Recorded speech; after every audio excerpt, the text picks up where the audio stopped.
All right, welcome to another episode of Solutions with Soul. We got another treat with you with Dr. Ray. Man, we're going to talk about something, especially in the climate of society right now, that's very important, and that has to do with accountability.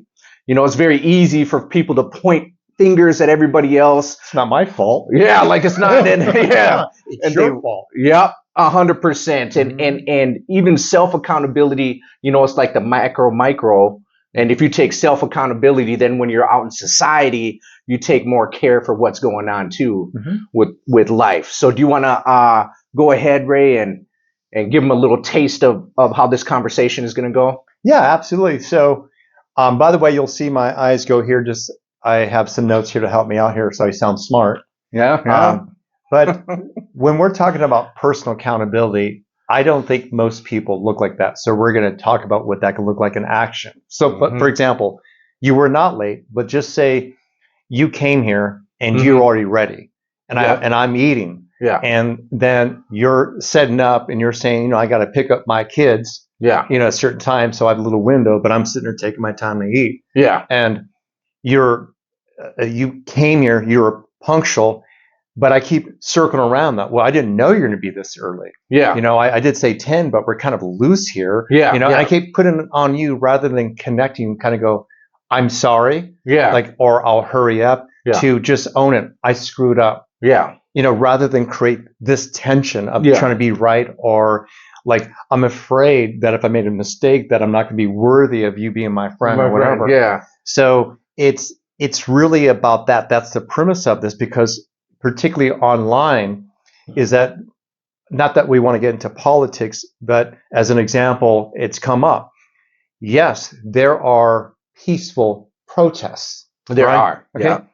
And yes, there's also destruction happening. 100%. And depending on if you're choosing a side, you might say, but that is fake news. This is what we're doing. And that actually happened where someone who lives a very privileged life. Yeah. And she's not even here. She's in Costa Rica. Yeah. By the way. Yeah. And she threw like some TikTok video of people dancing in, with rainbow outfits and stuff like that. I said, that's good. Yeah. And I kept trying to present, and there's also this other stuff. Yeah, this other aspect of it. So there might be this idea, if I own that truth, then I'm wrong. Such as whether it's political out there, or it's between two people like us, like me not being accountable that I wasn't ready for you when you showed up. Yeah, and and that's the good part of it, is because it's also kind of like an awareness of what's going on in life. And sometimes when you're not, it's almost like when you're not being accountable for your part in something, it's just that you don't want to admit being aware of what's going on around you, and kind of guarding yourself from that. Yeah, absolutely. Yeah. So that's a premise. What I like to share is like 5 common issues that show up when accountability is absent. Is that right if I share that? Oh yeah, please do. Cool. Please do. So defensiveness when receiving feedback. No one does that. You're attacking me instead of, is there truth I can use here? Yeah, 100%. Yeah. Blame shifting, or martyrdom. It's their fault. I'm always the one who gets hurt. Yeah. To lack of victim. Lack of follow through. Talking about change, but not taking aligned action. Yeah. Perpetual victim mindset. Power is outsourced. Feelings dictate truth. Yeah. That's what Ooh, that's a hard one. Yeah. With the feelings. Oh, when it overrides facts. Oh man, that's a hard one for me to do, because I feel like a lot of people, especially right now with everything that's going on, and people feel some way about something, and then they're more susceptible to believing things that they see and perceiving it the way through their feelings, instead of even logically thinking some things out. You know what I mean? Well, as an example, that I write stuff that, depend on who's viewing it, it could be polarized. Oh, 100%. And I love it. I'm down for that. Let's get some people riled up. And what's interesting is when a person will share me their story, what my intentions were. Yeah. They'll share and they'll use those words. I feel like your saying this. I feel like this is what you're really doing. Yeah. I feel like you're really citing your European friends or something like that. I'm like, okay, I respect you feel this way, but how you feel might have nothing to do with me. Yeah, with what you're communicating. Yeah, right?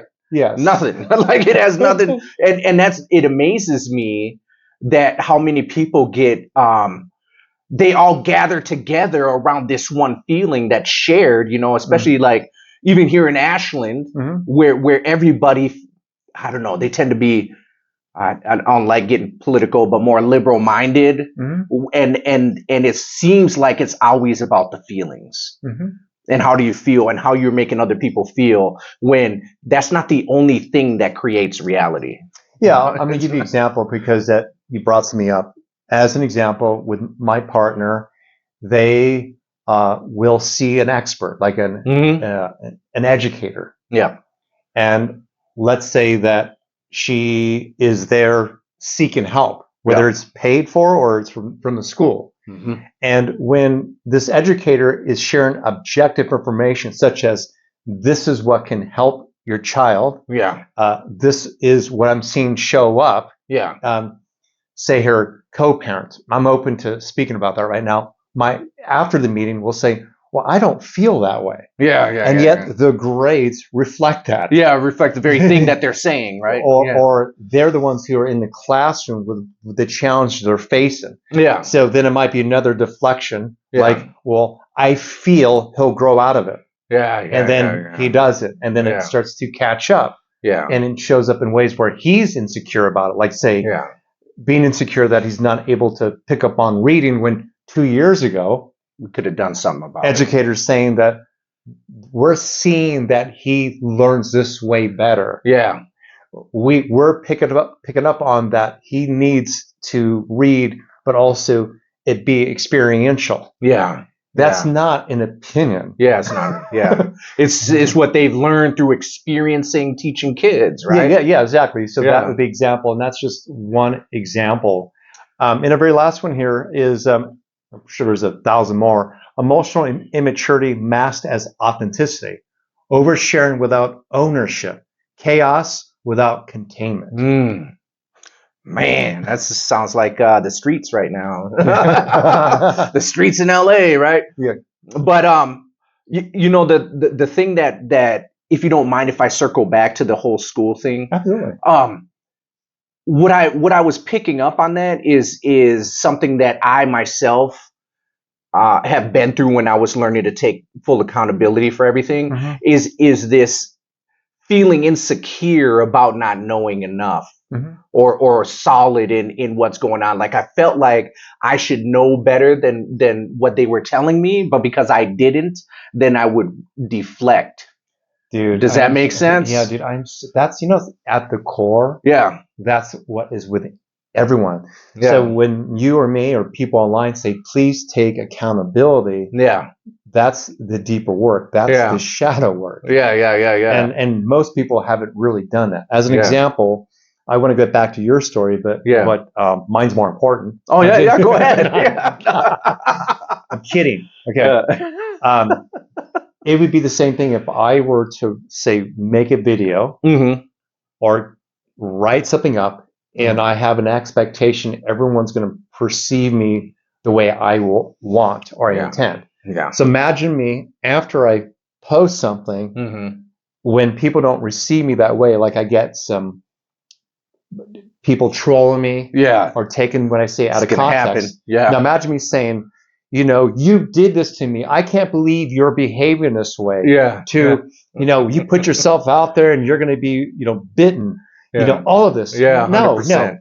I got to go back and go, what did I expect to take responsibility that I know when I put myself out there, this is something that can happen. And I have to own that. Even my emotional charge, where I struggled the most, which was similarly to yours, was this, and that is, it was a different perspective. It was that, don't they know how smart I am? Oh, yes. Don't they know I'm educated? Yeah, that you have the education Yeah, and yeah. the experience, and why are they saying this? Yeah. So Yeah. I had to look at that identity Yeah. of like, and take responsibility for that. But also, that's Yeah. pretty arrogant and Yeah, ignorant of me as well. Yeah. Dude, that's good. Yeah. See, this is vulnerability. You see what we're doing here as men? We're being vulnerable about what it was that we had to take accountability Yeah. for. And sometimes that's the difficult part. Yeah, it's in this too. And honestly, it's still,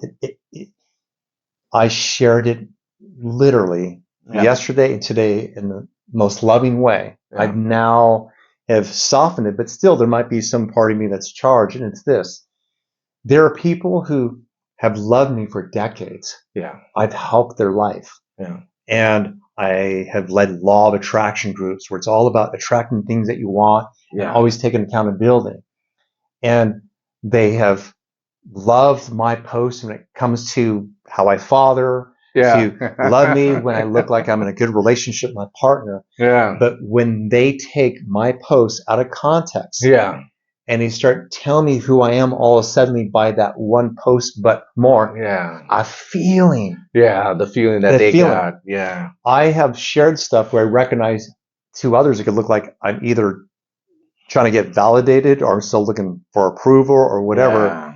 It's this. I said yesterday, I go, are you aware I'm the same person that sat in like that sacred space with you 2 decades ago? That's wild. Huh? Yeah. Are you aware that like that's wild. that you liked me last month? Yeah. But this month you maybe don't. And I don't share that like, why don't you like me now? Yeah. But I realize that I'm attempting to somewhat have them look at the mirror. Yeah. Look at like what they're seeing in themselves. Yes. And for whatever reason is that what has triggered me the most, it's this. When I get riled up from this, it's again me having an expectation that they'll process the information like I do. Like you do. Yeah. And I have to let it go. Yeah. Isn't that wild? Yeah, I'm still, I had a conversation with Bashar 2 weeks ago. Oh, that wow. was a conversation that came up because I said, you're like more evolved. Yeah. And that you don't see things that way. And he said very quickly, he said, when you see, say, the stress that you carry in your body to take on that much responsibility for another person. Yes.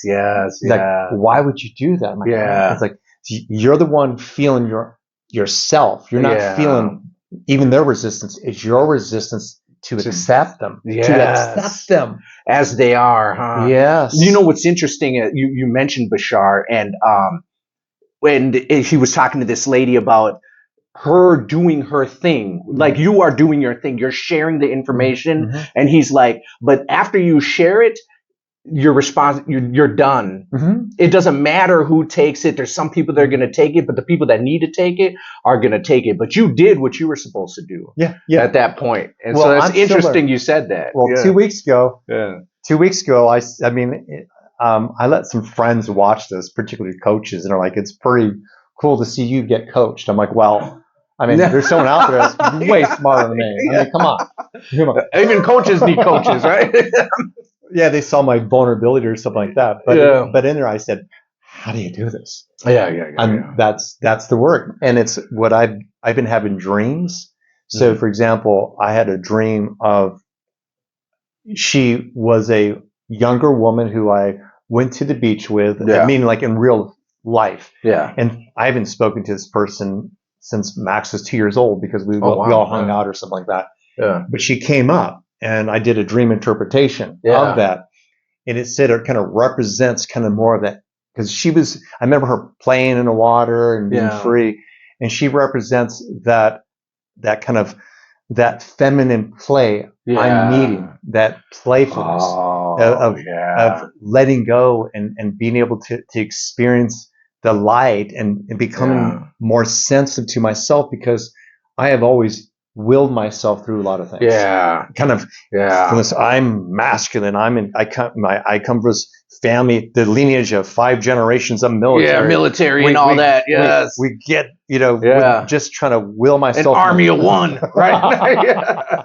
Like grit. Yeah. And that's what even I am healing, that collective generational narrative within. Yeah, that's my body. amazing. That's amazing. You see that. So what Bashar didn't say that 2 weeks ago, but after the session with him, I've been having dreams like that. Yeah, that's amazing. Like where it's like, this is because I haven't become more sensitive, not hypersensitive, where the world hurts me so much and everyone has to be conditional around me. But more sensitive to, what does this feel like? And is this the right direction? What does this feel like? Do I want to say something? That's good.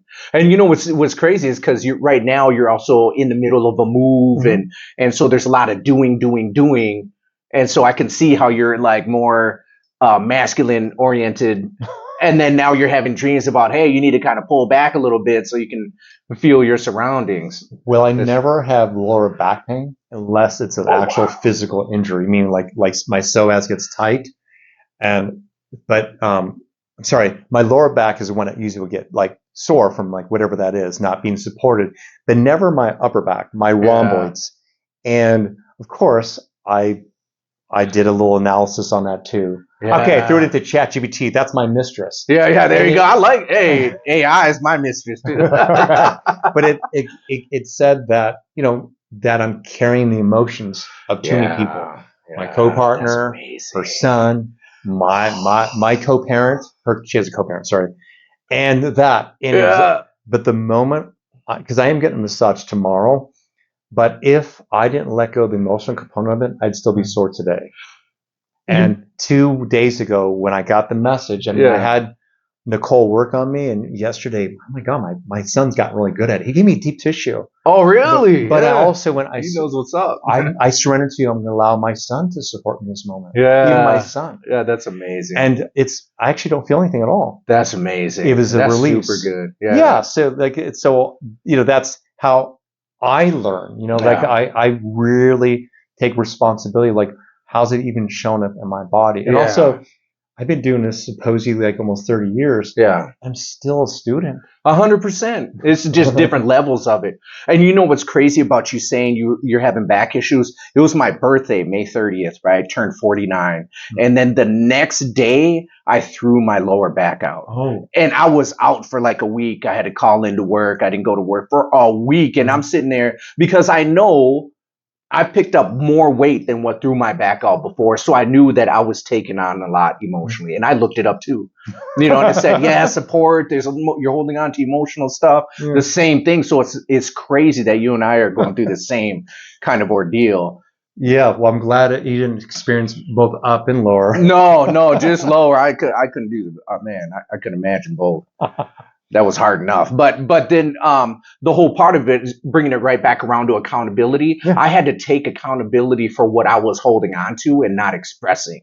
And I had to. It actually took me a long time to work through it with myself because I felt like I was being see that word felt like I was being vulnerable, but I really wasn't. I was really holding things in and thinking that I had to shoulder a lot of the burden.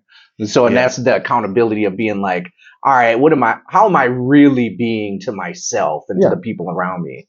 Well, what's interesting is that, however, if you didn't have the balance of, say, feeling, but also objectively asking yourself, is this true? Yeah.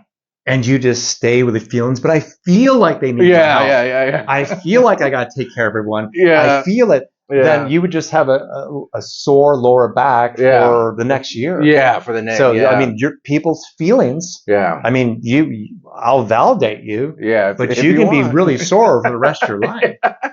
Yeah, and I like that because feelings is an energy too. And if you feel that you want to hold on to that feeling, all you're doing is suppressing it and not allowing it to flow through your body, and then you're wondering why it never changes.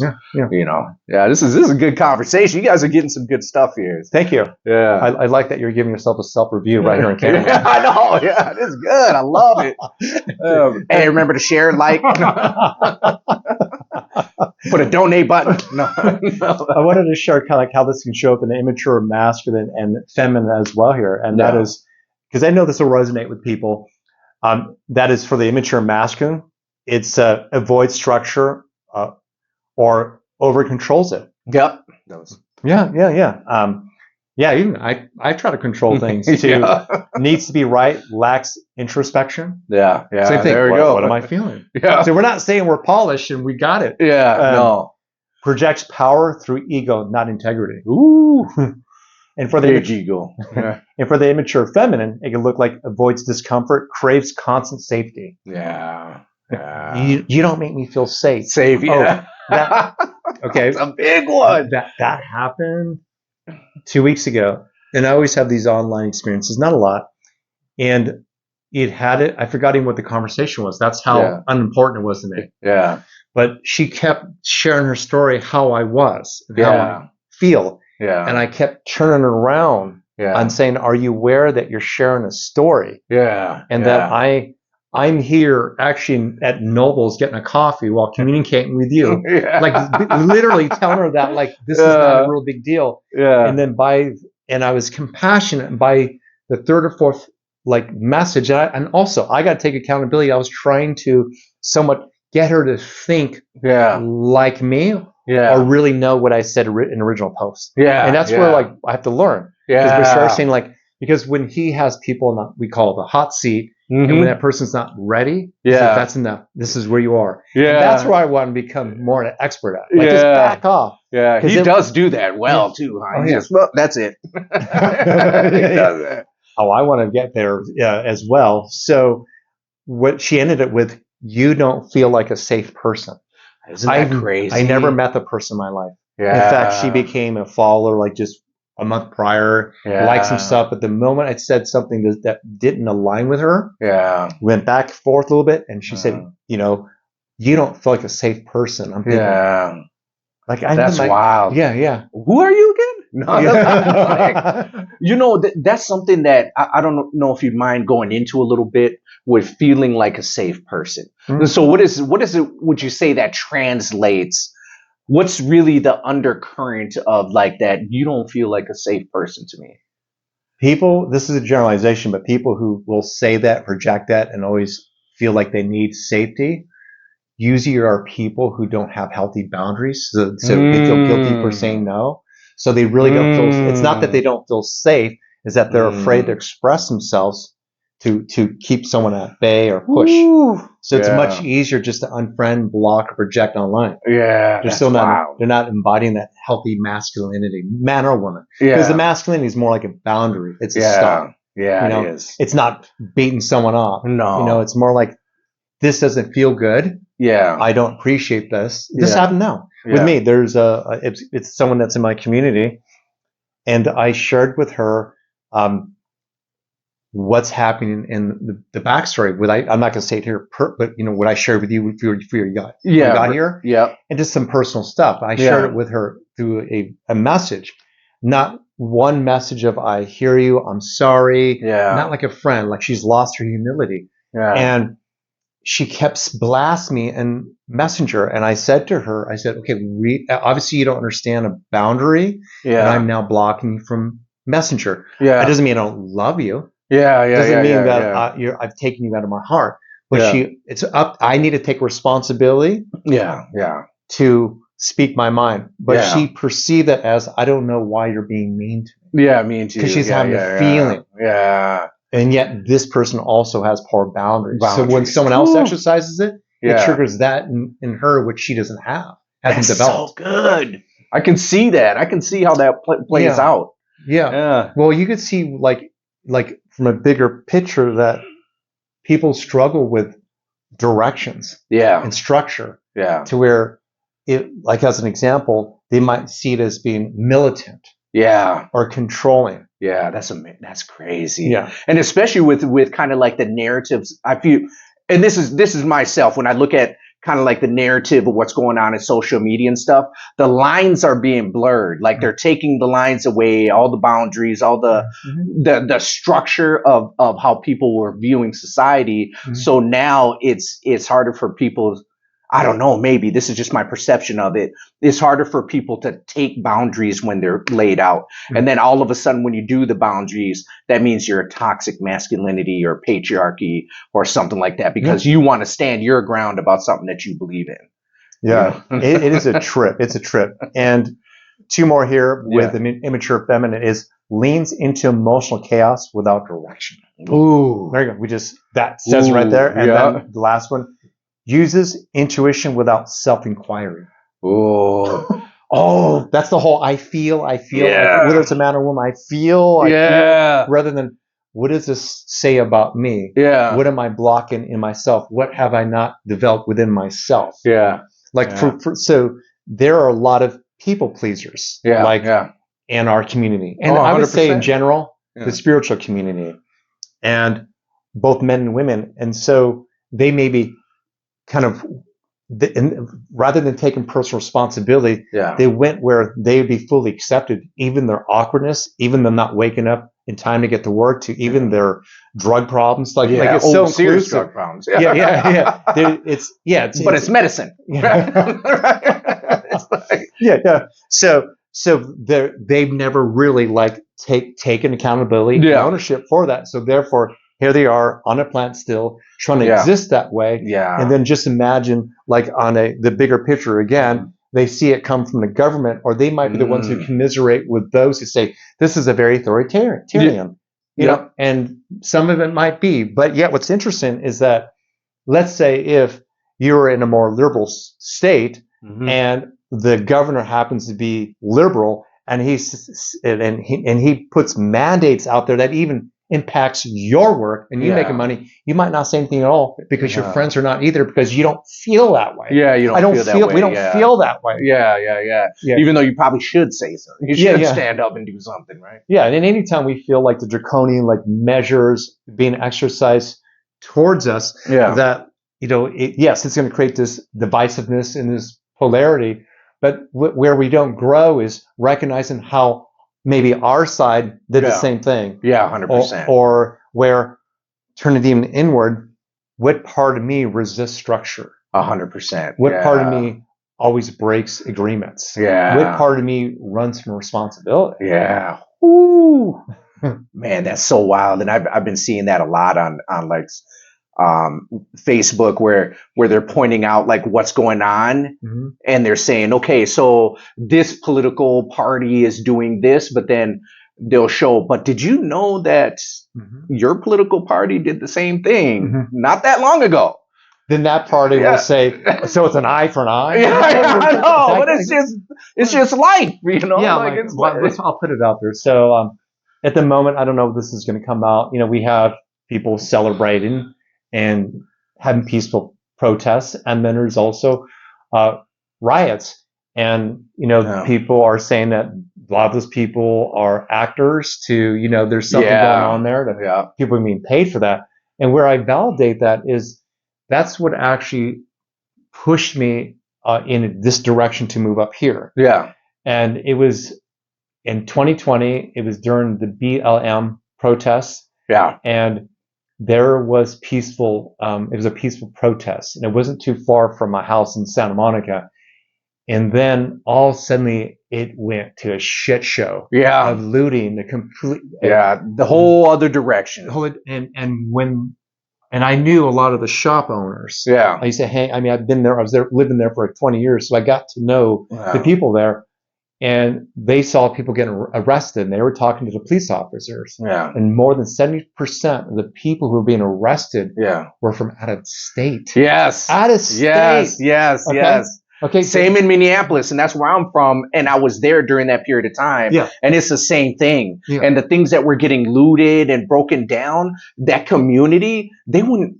That's their community. Yeah. It's not like something they would do. Most of the people, they're trying to stop people that were from out of town. And they were saying that these crazy people would come up and be like, let's break down the building. They're like, get the hell out of here. Yeah. They'd get the asses kicked. Yeah, it was wild. Yeah. So that's an example. So I shared a post about, and when I share it from a hermetic perspective, like the bigger picture. Yeah. And yes, I might lean a certain way, but that way I lean is more, here are two truths Yeah. to Yeah.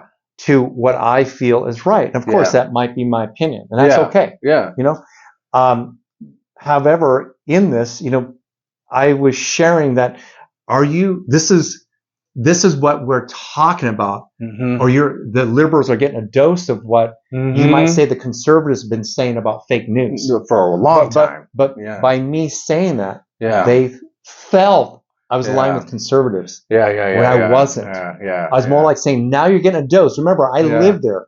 And I saw it. Also, I brought up that when we were in the pandemic and people were getting COVID, the news, whether it was liberal news or Republican news or fucking corporate news, it didn't matter. That they were saying the hospitals were filled. Yes, there were some, maybe many, but there in Santa Monica, it was empty. I know people that worked at the hospital and worked in the emergency room, and that was, they kept that, which only was like 13, 14 beds, in the emergency room. That was filled, but that's filled anyway, with or without COVID. You know what I mean? And so you're right. It was all it's crazy because you learn that governments do propaganda, right? You learn that, but not ours.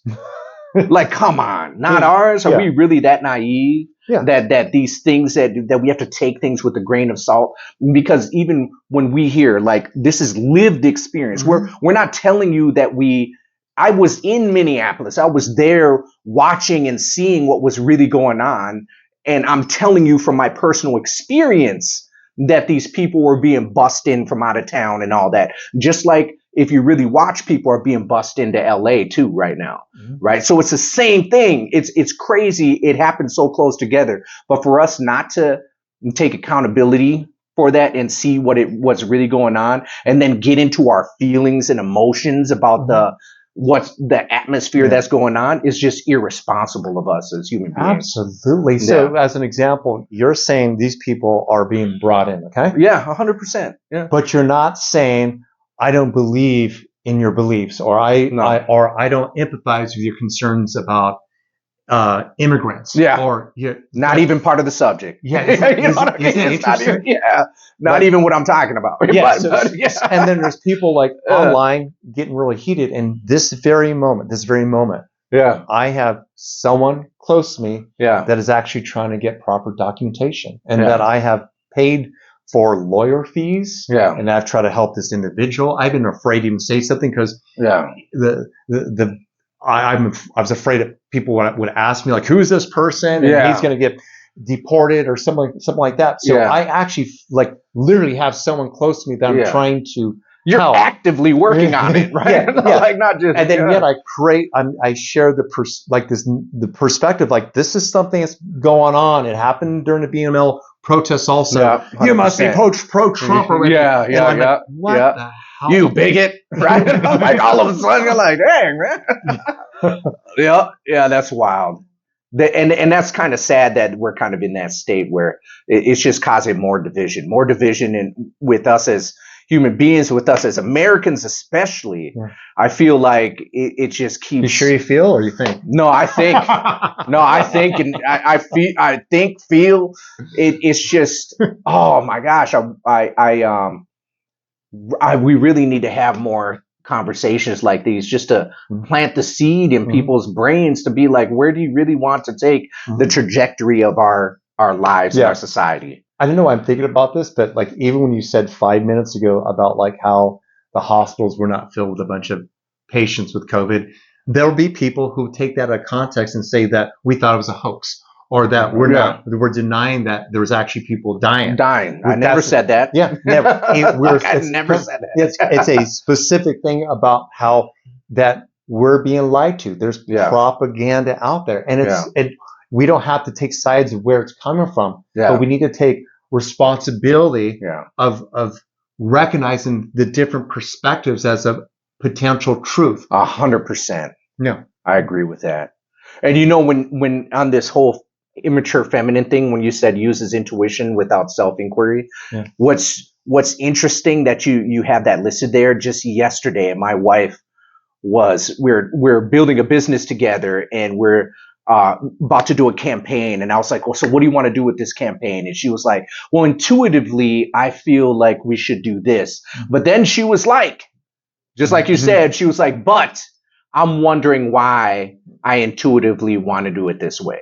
Yeah. And I was like, wow, I was pretty proud of her. That she did that. Make sure you snip at this for that part. Yeah, and anytime you guys get into it, just play it. Just send that shorter. Remember. Might save our marriage. No, I'm just playing. So I wanted to share the 10 perspectives on healthy accountability, because I think that's what we want to talk about as well. And that is some answers, right? Yeah. So it's accountability is love in action. Nice. You don't have to be at fault to take responsibility. Yeah. Even if, isn't that crazy? Yeah. Like, even if I said, I'm sorry, by the way, I wasn't late, nor was soul. I just used that that analogy in the beginning. Yeah. It's like, if I said, I'm sorry, I'm not ready right now, that didn't mean I did something wrong. Yeah. It's interesting. It's just like owning it because you came here early. Yeah. That's it. That's cool. Yeah. Your nervous system reaction isn't always the truth. Yeah. Truth isn't always kind, but it is liberating. Yeah, it is. Feedback is an invitation, not a punishment. Yeah. Your story isn't your identity. It's your initiation. Yeah. Responsibility creates internal power, not external validation. Powerful. Boundaries aren't rejections. They're clarifiers. Yes. Taking ownership creates trust and intimacy. Yes. Like you, I trust you, you trust me. Yeah, 100%. Accountability allows the soul to mature. 100%. Yeah. Ooh, those are good. I mean, that's great reasons to really want to take this whole accountability on. Yeah, and if you notice, it's both feelings and thoughts. 100%. It's both intuition and action. Yes. It's all of those things. And it's a balance. That's what creates the balance, because if you're polarized one way or the other, you're not really experiencing the holistic aspect of living. Within that, you're just stuck in your mind or stuck in your feelings. Well, I'm just going to be freaking vulnerable about this, or transparent. So we're about to move, and a kind of bomb was dropped on us in a situation. Yeah. And I felt that in my body. Remember, I felt that with my partner. And it's creating an obstacle for her, for us we're both going to move there, but it's more an obstacle for her. Yeah. But I remember feeling this pressure. Yeah. Because I feel like she's being bullied in a way by someone. And I can't. Instincts. I can't control that. Yeah. And so that was part of the heaviness in my shoulders. Yeah, you're burdening it. Yeah. And so, but the truth was also this too, is I had to ask questions like, how would this really impact my relationship with my son? Yeah. How am I still afraid of this outcome? Yeah. To where, and rather than being in reaction and feelings, it was to look at it from an objective lens. Yeah. And the truth is that everything's going to expand in a positive way no matter what. And this is just, say, her journey. Yeah. And that was it. And so when I am introspective, both with, feelings and thoughts, and just kind of see whether or not I want to respond or not. Yeah. That's where I come to myself and making the best choice. Yeah. And that's why I am where I'm at. Yeah. Yeah. Whatever that looks like, meaning that everything in my life got better when I started taking responsibility. Yes. And if you notice, I turned everything back around. Like I here, like basically there's the somatic check-in. Yeah. And, that's like, notice where you tighten when called forward. Yeah. Such as, I'm about to react to this person. Yeah. Or I'm feeling out of control with my situation with my partner. Yeah. To also this, where am I avoiding personality right now? Yeah.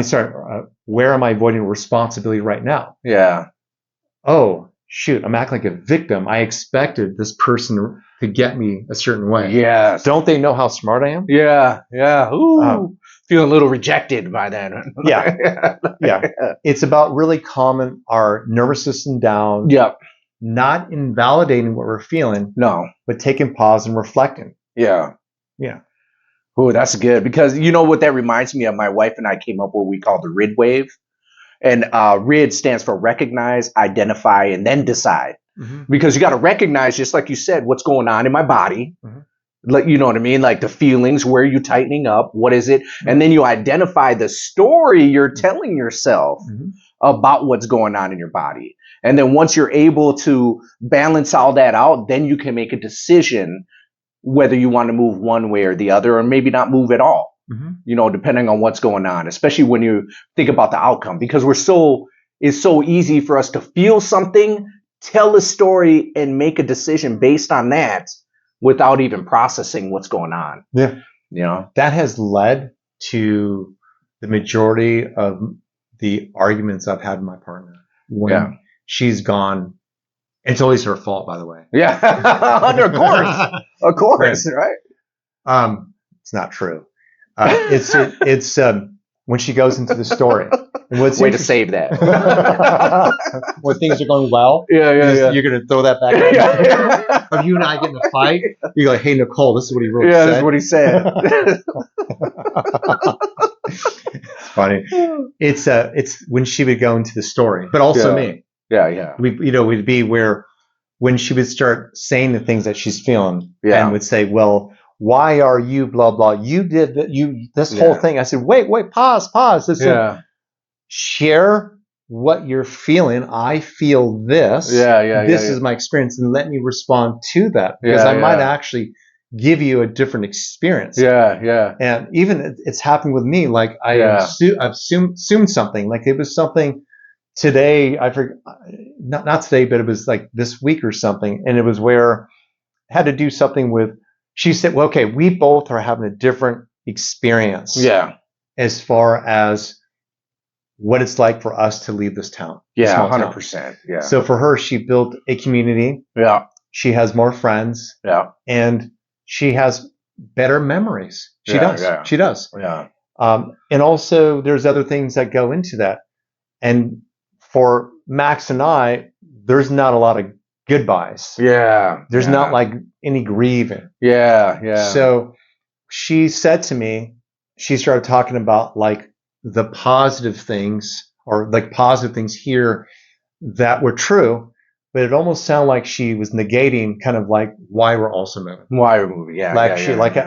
And so I called her up. I said, I want to make sure that we're in this together, because you know what I felt. I said this, I felt. Like it's not a truth. What I felt is that when you share about these good things, like for example, she might say, the teacher was really great. She'll say that. And so I will come back to her. I go, but didn't you discover by the tutor how behind he was? Was it a truth, a feeling?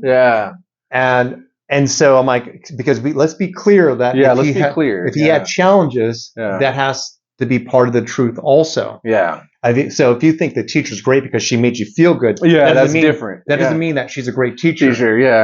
And then then I was talking. She said, she said, can I talk? I said, yeah. She said, what basically I was saying is that I want to take the good and the bad. She said, basically, I agree with you, but I also want this to be a positive experience for my son also. Because he doesn't know the difference. And that it doesn't matter like what we think, meaning that we know that he might have some challenges, or we want to help him develop into something. That I was like, oh, okay, that was it. We were done. That conversation took a minute and 30 seconds. Not that time was an issue. But we've moved into a place where we don't really have these arguments. You can process it a lot quicker. Right. It's come because you don't take it personal and or you don't hold on to the personal aspect of it. The story is like, this is what I'm experiencing. Is it true for you? I was having these thoughts. I was having these thoughts more like, this is how it is. I know. That's when you know you're really maturing, even in relationship with each other, you know? We've been through that. Haven't we, babe? People ask me, how do you have a sustainable, passionate relationship? Like that. You're constantly adjusting and realizing and coming to terms and being accountable. People who compromise are not taking accountability. They're sweeping up the rug. Just don't talk about those things to Hank because they'll explode. Well, it's going to happen at the dinner table. sooner or later. Yes, it's going to explode. And you're going to be less attracted to him, more and less attracted to him, to where you have these hidden transgressions, to where 3 years later you're not having sex. You're like, oh, I wonder what happened. What happened? Oh. There's some other things you needed to touch on that you didn't. You know, like. That's what yeah. So this has been a good conversation. Yeah, this is a good conversation. Whew. Well, what else do we want to? So I guess we'll wrap it up. Yeah. Right. Yeah. Yes. Oh, thank you so much. And you guys, stay tuned for more. Stay tuned for more. This is awesome. Make sure that you share this, because there's a lot of stuff that we talked about that I know is permeating through people right now, and people are afraid to talk about. Absolutely. I know it. Well, make sure I'm going to put in the comments if you want to get a hold of Ray here. His information, his Facebook, his Instagram, or you got Instagram? I'm on Instagram. Yeah, Instagram, his website and everything. He has a book out. Do yourself a favor and get to know this man. Do yourself a favor and get to know him. He might shake you up a little bit, but you might need it. On our next one, our next conversation, I'm going to pull up the book. I realize I never do. I never do. Do it. Yeah, do it. Well, thank you. Thank you very much.